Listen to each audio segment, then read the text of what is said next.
Alright, so today what I thought I would do is touch on a game I haven't actually covered at all throughout the whole time of making Resident Evil videos and stuff like that. I've never actually touched this game once. And that is Resident Evil 0. This is a game that released way back on the GameCube a long time ago. As for where it sits in the storyline, as you can probably tell from what the game's called, it is a direct prequel to the original game. I believe it takes place a day before the events of the first game. So yeah, it is a prequel. It does kind of explain kind of what happens in the Arklay Mountains before the mentioned incident. But, you know, it does have its own kind of separate scenario as well. And obviously, yeah, for this GameCube a while ago, there's a lot of gameplay mechanics in this game that are not present in any future titles, really, which we'll get to in a minute. But the game itself is pretty good. It's pretty good. It is a bit fiddly. It is a GameCube game after all, and it does... I wouldn't say the issues I have with it are problems, but they're definitely a bit of a pain to deal with. Again, we'll go over those in a minute. So, yeah, let's jump into the kind of gameplay mechanics and the feel of Resident Evil 0, because I haven't actually talked about it for all, well, at all. So, yeah, let's try it out. Okay, so Resident Evil 0, you play as two characters. You play as Rebecca Chambers, who is a well-known character in the Resident Evil series. She's in this game, she's in some of the animations they've done, I think a couple movies, and she is also in Resident Evil 1, in Chris's campaign. You come across her and she's like the side character in his campaign. You also play as a guy called Billy Coen, who is a prisoner, you find out initially. Very dangerous man apparently, but the story does kind of elaborate on what his kind of background is. And what's interesting about this game is you play as both of these characters at the same time. Essentially, one stick on your controller controls one character, while the other controls the other one. You can command them to stop, you can command them to follow you. They have a shared inventory, so you can kind of pick up things for one character and then give them to the other one if they're close enough, and vice versa. Which is pretty cool. Like, it's definitely a way to expand the limited inventory by having two characters that have, yes, a limited inventory, but it's more space for you, because you can give things that you can't carry on whoever you're playing to the other character. Now just hold them. Another thing that's pretty good about how that kind of works with the game is they both have like unique things they can do, just to kind of go over what they are. Rebecca is obviously part of the Bravo team medical side, so she can combine herbs and make like first aid sprays and stuff like that. Billy can't. Billy can take more hits from enemies and push heavy objects around, so there is puzzles that involve a lot of pushing, and if they're like too big to move, she won't be able to do it, but he can. So they both have their kind of strengths and weaknesses, and there is points in the game, I believe, where you kind of are separated and you have to play as one of them. Some of which actually give you the choice on which character you want to go in a certain direction, which is pretty cool as well. Like, this is a very old game, and having these ideas is really nice to see. Now, I'll say the commanding them and controlling them can be quite annoying at first. It does kind of, you do get used to it over time, but I remember my first playthrough of 0, and it just annoyed me to death. You'll just forget where they are, they won't follow you, they'll waste ammo on things, because they can obviously fire bullets on their own. I think, anyway. I think there is times where they do shoot on their own, and they just waste ammo, especially if you're giving them some to hold. So it can be annoying, but you kind of have to deal with that, unfortunately. On top of that, controlling separate characters in a game where camera angles exist can be quite frustrating, because you can play as one, and then you'll move out of camera, and it'll change angle, and the other one will still be on the other side, so you have to kind of remember which way is which. Which, again, if you played it multiple times, you'll kind of know where you are and what's what, but the first time through, it is a nuisance, because you'll just know, okay, where are they? And if there's an enemy off screen, and you have to get them past the enemy, you can't see what's going on, so it's quite annoying. Another thing in this game that's quite weird, in terms of, well, it's not weird at all, but it's definitely different from what was familiar for people at the time, is there's no loot box, there's no box, there's no supply box, item box. You can't store things anywhere what people tend to do, and what I did when I was playing through as well, is you kind of find a room in the area that's basically secure, where there's no enemies going to spawn in there, and you're completely safe. And you can drop everything on the floor, which is, again, something you can't really do in other games, because it's always discard, and you just lose it.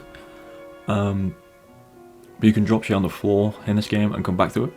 So, you know, you can kind of find a room where you know you're going to go through that room a lot, and just put the shit on the floor, and then come back to it later when it's needed. It's a good way to stockpile healing and stuff like that in a room where you know it's going to be there when you go back. As well as finding key items and stuff like that. You can kind of find where they need to be, carry them to this place, leave them there for when you need it, and then come back to it later on, which is...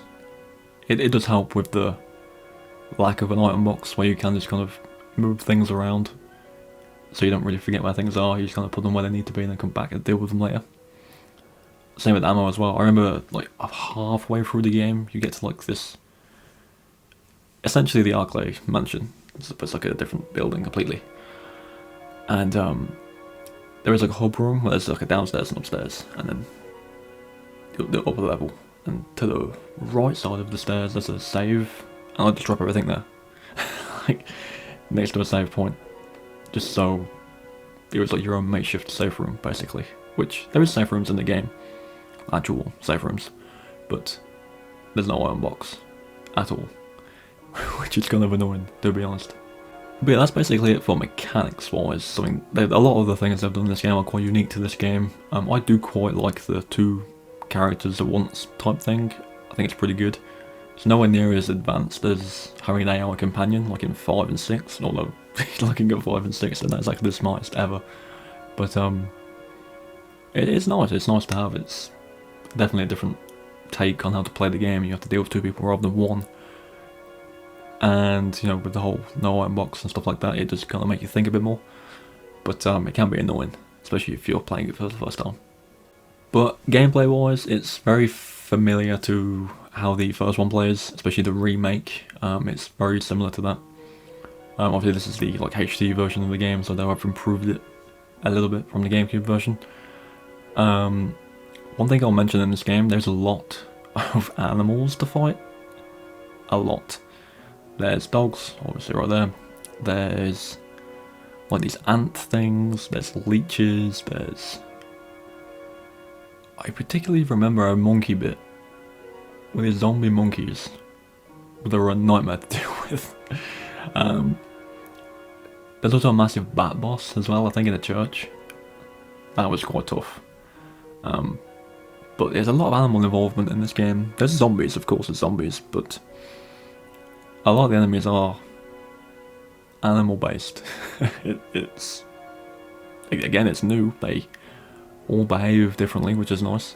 So it's not like you find a reskinned version of an enemy, but it can be, again, quite intense at times because these things move fast and there's camera angles to deal with, so they kind of jump off of screen and into screen. But it is definitely enjoyable to deal with these things. It's quite new, quite fresh. And then obviously replayability in the game, there's the usual achievements where it's like, you know, finish the game without healing, finish the game without dying, I think is one as well. There's a couple bonus modes, one of which is incredible. There is a leech mode, which is basically a mini game where you are sent into a portion of the game that has like these collectible leeches. You have to find them all and get out of the level with all of them, which is pretty fun. And then there's Wesker mode. Wesker mode is insanely fun. Basically, I believe you get this from finishing the game, but it could be finishing the game on a hard difficulty. Essentially what it is you play as Wesker, and he can run really fast through the map and one-shot everything. Literally everything.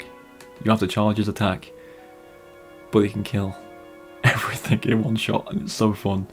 It is a joke mode, of course, but it is a lot of fun because there's voice lines in the game between 2 characters, and especially the command voice lines where you tell someone to stop or go, and he's doing the voice lines in his own way, and it's really, really entertaining to listen to.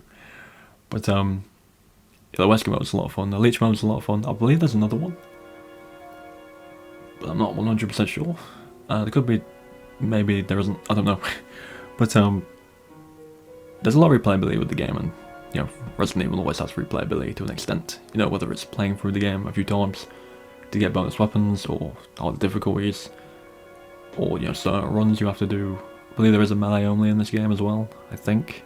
I've definitely platinumed it on PlayStation, so I've done everything, but I don't remember the specifics. But yeah, replayability is definitely there. But you know, to sum up, and you know, overall, the game is really, really good. Like, it's good. I think you'll like it, especially if you like the remake. It is very similar to that in the gameplay and graphical standpoint.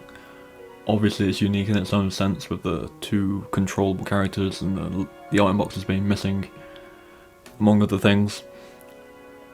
I do personally think the game picks up in the last half. The first half is a bit slow and super fiddly with finding things and just the area you're in. But from halfway up, it's definitely better. The first bit's really good though. Like, the train bit is amazing, but it's just that middle bit after that, it's kind of annoying. But after that, it does pick up near the end. So just bear with it and try and get used to how the game works, because it is very different to most other ones. But yeah, overall, I would say it's a really good game. Do let me know what you think about it, because I'm interested to see if any of you have played it or didn't particularly like it.